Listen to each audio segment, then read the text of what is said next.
네, 안녕하세요. 홍혜진입니다. 이재명 대통령이 본인의 장관 인사를 대거 발표를 했습니다. 인선을 발표를 했는데 이 인선 결과 어떻게 좀 보셨어요? 제가 이 평가와 함께 논란이 될 것 같은 인물 몇 사람에 대해서 좀 알아보려고 합니다. 11명에 대해서 인선을 발표를 했었는데 자, 저는 한마디로 평가를 좀 해보자라고 하면 역시 제가 그래도 이재명이라는 사람에 대해서 높이 평가한다? 그렇게 얘기해야 되나? 좀 긍정적으로 보는 면 가운데 하나는 대통령에 가는 사람은 저는 의원 경영, 그러니까 의회 경험과 함께 행정 경험도 좀 두루 갖추었으면 좋겠다라는 생각을 평상시에 하고 있거든요. 행정 경험을 갖추고 있으면 좋겠다라고 생각을 하는 게 뭐냐면 공무원 집단에 대해서 어떻게 컨트롤을 해야 되는지 좀 압니다. 행정부 수반, 대통령이라는 자리에 있어서 사실 이 공무원들을 어떻게 통솔을 하고 그 장관들이 또 아래에서 공무원 조직을 잘 이끌어 가야지 우리나라가 잘 돌아갈 수 있는 거잖아요. 그래서 그래도 성남시장, 경기도지사를 했던 경험들이 이재명에게 있어서 이 대통령으로서 이 공무원 조직을 어떻게 운영해야 되는지를 좀 아는 면이 있지 않나라는 생각이 듭니다. 공무원 조직을 좀 다룰 줄 아는 사람이다라는 생각이 드는 게 이번 인선에서도 좀 나타났다라고 보여지고요. 또 하나는 정말로 쇼하는 데 있어서는 정말 능력이 탁월하다라는 생각이 듭니다. 그 대표적인 사람이 사실상 송미령 농림식품부 장관을 유임시켰죠. 윤석열 정부 때 장관을 했던 사람을 그대로 본인도 쓰겠다라고 한 겁니다. 물론 이게 여러 가지 이유가 있겠지만 제가 뒤에서 요거 말씀을 드리겠습니다. 이래저래 지금 안 되는데 이왕 이렇게 될 거 굉장히 이 사람 하나 이렇게 유임시키면서 언론에서 엄청난 조명을 받고 이게 또 탕평정 정치를 펼치는 어떤 평가를 받을 수 있는 지점도 생기기 때문에 굉장히 이런 것에서는 정말로 능력이 있는 사람이다라는 생각이 들었고, 또 하나는요, 교수들이 사실상 장관에 가는 거에 대해서 부정적인 인식이 굉장히 많습니다. 이게 앞서 제가 말씀드린 것처럼 이 조직에 대한 장악력이 굉장히 부족하기 때문에, 그러니까 실무적인 것보다는 어떤 정책에 있어서도 이론적인 것에 더 유능한 사람들이잖아요. 그러니까 장관 했을 때 장악력, 정부 조직 장악력이 굉장히 부족하다는 얘기가 있었는데 이번에 11명 중에서는 교수가 없었습니다. 이게 이재명의 인사 스타일이기도 하다라는 말이 있는데, 그래서 의원, 현역 의원 5명을 기용을 했습니다. 저는 이것도 나쁘지 않은 선택이다. 왜냐하면 인사청문회에 거쳐야 되는데 장관들 현역 불패 라는 얘기가 있잖아요. 인사청문회에서 잘 안 낙마합니다. 그러니까 굉장히 안전적인 부분도 있고 조직 장악력에 있어서는 교수보다는 의원들이 훨씬 나을 거다라고 뭐 저도 생각을 합니다. 그리고 또 하나는 역시 이래서 사람들이 이재명에 대해서 충성도를 보이나? 라는 생각을 좀 했던 게 확실한 보상. 이거는 민주진영에서도 자주 볼 수 있는 것 같아요. 그래서 제가 매번 뼈 아프다라고 생각을 하는 게 보수진영에서 항상 하지 못하는 것 중에 하나가 보상에 대한 부분입니다. 확실한 보상을 안 해요. 본인들한테 도움을 줬으면 거기에 대한 확실한 보상이 있어야지 밑에 있는 사람들이 도와줄 수 있는 거 아닙니까? 그 대표적인 게 사실 좌파 카르텔이라고 불리는 이 법조계도 그에 따른 보상을 그때그때 해주니까 이 민변 출신을 비롯해서 우리법 연구회, 국제법 연구회 이 사람들이 지금 아주 곳곳에 포진하고 있는 거죠. 저는 이런 것들, 그러니까 이번에 권오을 전 한나라당 의원이었죠, 이분. 이재명 캠프에 들어가서 역할을 했었는데 이 사람을 이번에 또 장관의 후보자로 임명을 했습니다. 이런 걸 보면서 정말 확실한 보상을 해주는구나. 이건 우리가 좀 배워야 되지 않을까. 보수 진영이 좀 배워야 되지 않을까라는 생각을 했습니다. 예전에 이현주 의원도 그랬잖아요. 굉장히 좋은 자리 공천을 해주면서 이런 부분들이 있었다라는 평가를 하나 하면서요. 자, 논란이 되는 인사 두 사람에 대해서 좀 얘기를 해보려고 합니다. 자, 첫 번째는요, 바로 송미령입니다. 농림식품부 장관 후보자 유임을 시켰습니다. 자, 여기에 대해서는 지금 보수 진영에서도 말이 많고 너무 한 거 아니냐. 이게 물론 굉장히 전 정부, 그러니까 정권이 바뀌는 데 있어서 진영 자체가 바뀌는 이러한 정권 교체에 있어서는 이 국정 철학 자체가 완전히 달라질 수 있는 부처들이 있습니다. 예를 들어 통일부나, 그렇죠. 통일부도 외교부 같은 경우도 전혀 다른 입장을 취하면 국정 철학의 방향이 맞지 않으면 본인이 소신껏 그 자리에서 내려오는 게 저도 맞다라고 생각이 드는데, 자, 만약에 송미령 이 장관이 농림식품부 이 분야에서 특별하게 부딪히는 부분이 없었으면 또 모르겠습니다. 그런데 굉장히 크게 부딪히는 지점이 있잖아요. 예를 들어 양곡관리법, 이거 거부권까지 행사를 했었는데 윤석열 정부에서요. 그리고 그 당시 여기에 대해서 건의까지 했던 사람이 바로 송미령 장관입니다. 그런데 민주당 지금 정부에서 이재명은 이 양곡관리법을 처리하려고 하고 있잖아요. 자, 어떻게 이런데 이렇게 정말 국정철학 자체가 이렇게 완전히 다른데 같이 갈 수 있을지 굉장히 우려스럽긴 합니다. 그런데 지금 이것과 관련해서 이 송미령 현 장관입니다.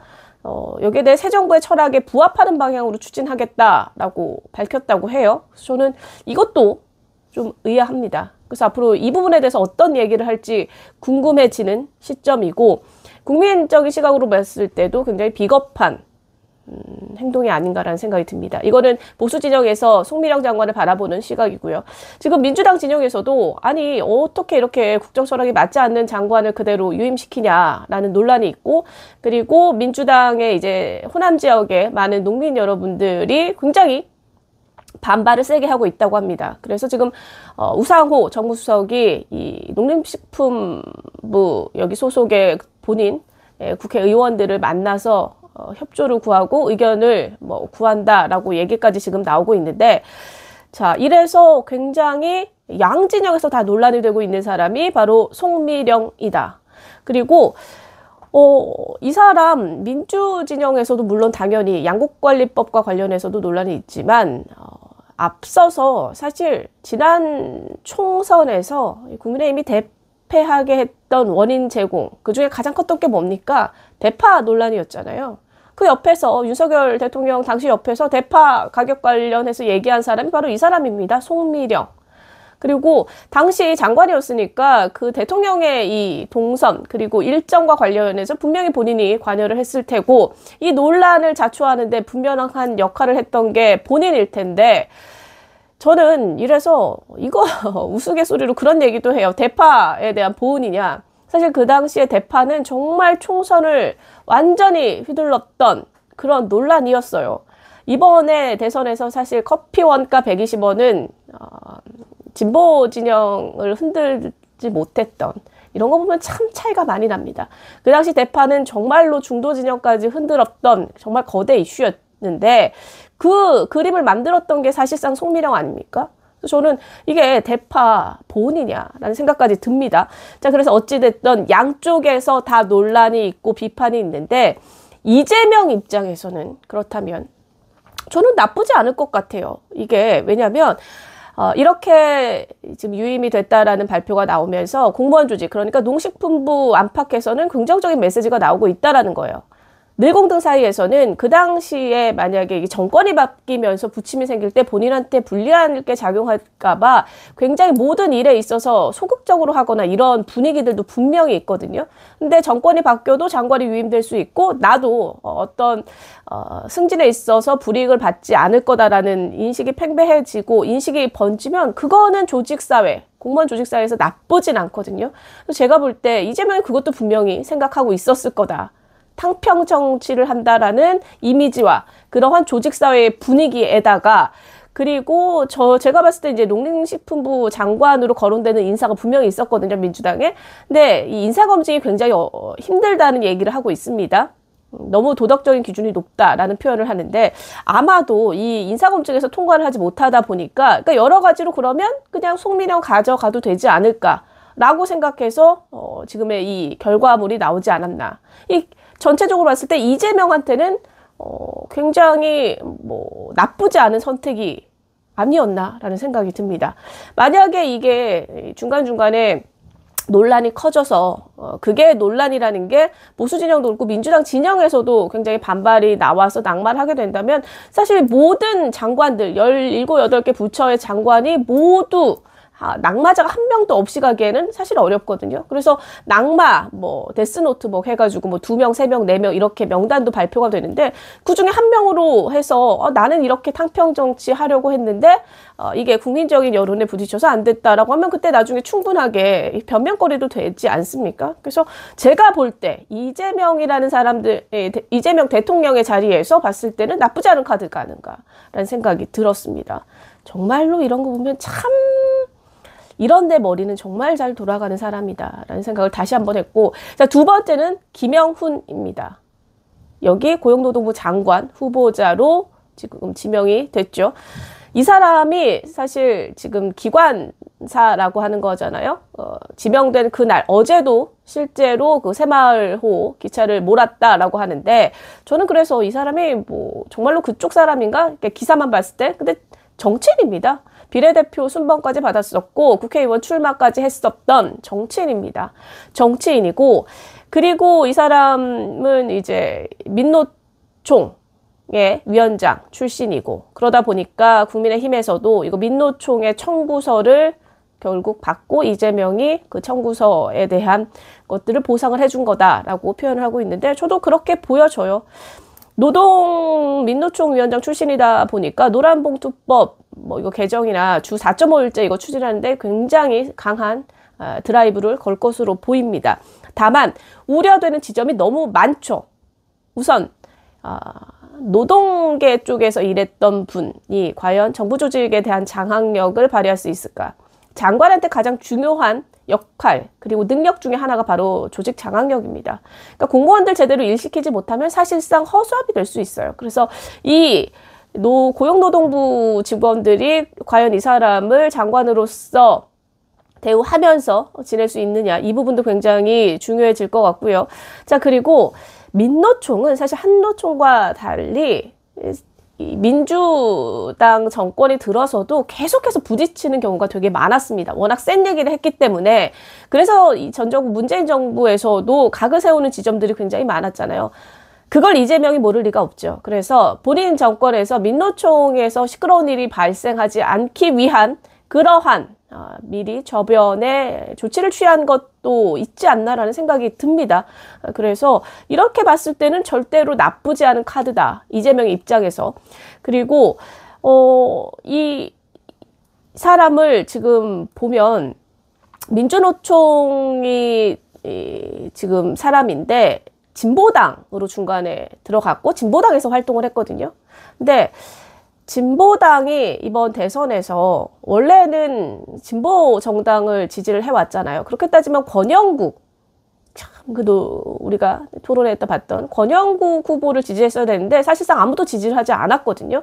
저는 이것도 권영국을 지지했어야 되는 민노총이 아무도 지지하지 않았다? 그거는 결과적으로 봤을 때 이재명한테 유리할 수 있거든요. 그러니까 여러모로 청구서를 이재명한테 밀었던 상황이 됐고, 그거를 받아서 사실 이것도 해준 거죠. 그러니까 이런 거 하나는 확실하게 보상은 이재명이 정말 해주고 있다. 앞서서 권오를 비롯해서 그런 생각이 듭니다. 다만 제가 앞서서 우려되는 지점들 그게 있었고, 고용노동부 장관이에요. 여기가 노동부 장관이 아니라. 그럼 고용에 대한 것들은 제대로 이루어질 수 있을지도 굉장히 걱정입니다. 네, 지금 우리나라 젊은 청년들을 위한 그러한 고용노동부 정책이 힘을 발휘하지 못할까, 그게 저는 걱정이 됩니다. 그래서 이 사람에 대해서도 아마도 국민의힘에서는 인사청문회를 앞두고 굉장히 비판적인 목소리를 내지 않을까, 그리고 낙마 순위에 올라가지 않을까라는 생각이 들고, 또 하나 저는 한 사람까지 얘기를 해드리면 바로 전재수 의원입니다. 이 사람 해수부 장관으로 발탁을 했는데, 전재수 의원이 누구냐면요, 부산 지역구에서 유일한 민주당 의원입니다. 자, 지난 대선에서 부산 민심이 심상치 않다라는 얘기가 많았죠.